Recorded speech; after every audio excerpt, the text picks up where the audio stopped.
বা খুব সুন্দর খেতে হয়েছে রে। রেসিপিটা একটু বলবি তো কিভাবে বানালি?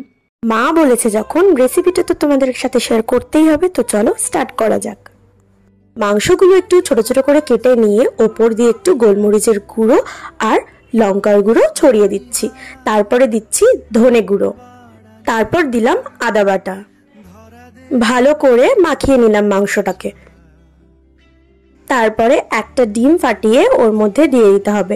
যতটা মাংস ততটাই ডিম দিতে হবে। আমার যেহেতু একটুখানি মাংস ছিল তাই জন্য আমি একটাই ডিম দিয়েছি। যদি মাংসর পরিমাণ বেশি থাকে তাহলে হয়তো দুটো ডিম দিতে হবে। তারপর দিলাম একটু কর্নফ্লাওয়ার দেওয়ার পর 1 চামচের মতো ময়দা দিলাম। তারপরে দিলাম একটু সয়া সস আর একটু টমেটো সস। ভালো করে মাখিয়ে নিয়ে আমি এটাকে আধ ঘন্টা মতো ফ্রিজে রেখে দেবো। আধ ঘন্টা পর তেলটা গরম করে একটুখানি তোমরা বাটারও দিতে পারো একটু ভালো টেস্টের জন্য। তেল গরম হবার পর চিকেনগুলো একটা একটা করে দিয়ে দিলাম আর একদম মিডিয়াম ফ্লেমে এই চিকেনটাকে ভাজতে হবে। কিন্তু প্রথমেই কেটে নেবো আগে পেঁয়াজের কিন্তু খোলাগুলো ছোট ছোট কিউব সাইজের করে কাটতে হবে। চিকেনগুলো ভাজা হয়ে গেছে, এবার আমি রসুনগুলোকে ছাড়িয়ে নেব।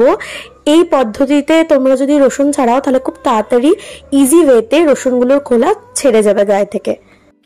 রসুন ছাড়ানোর পর আমি এবার ক্যাপসিকামগুলোকে কেটে নিচ্ছি। ক্যাপসিকামগুলোও কিন্তু এরকম ভাবে কিউব সাইজেরই কাটতে হবে।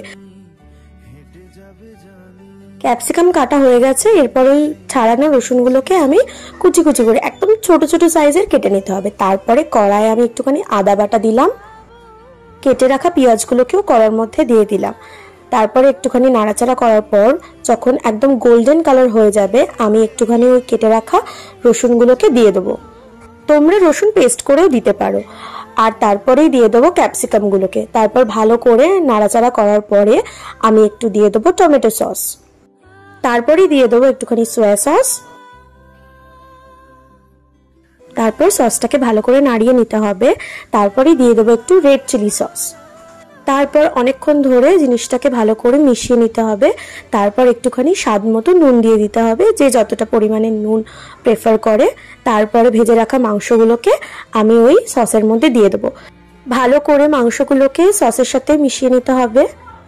তোমরা যদি ড্রাই চিলি চিকেন খাও তাহলে এটা ভালো করে মেশানোর পরেই তোমরা নামিয়ে নিতে পারো।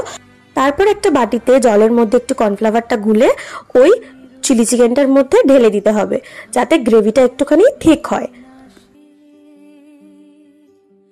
তারপরে পরিমাণ মতো জল, যতটা তোমরা গ্রেভি চাও ততটাই তোমরা জল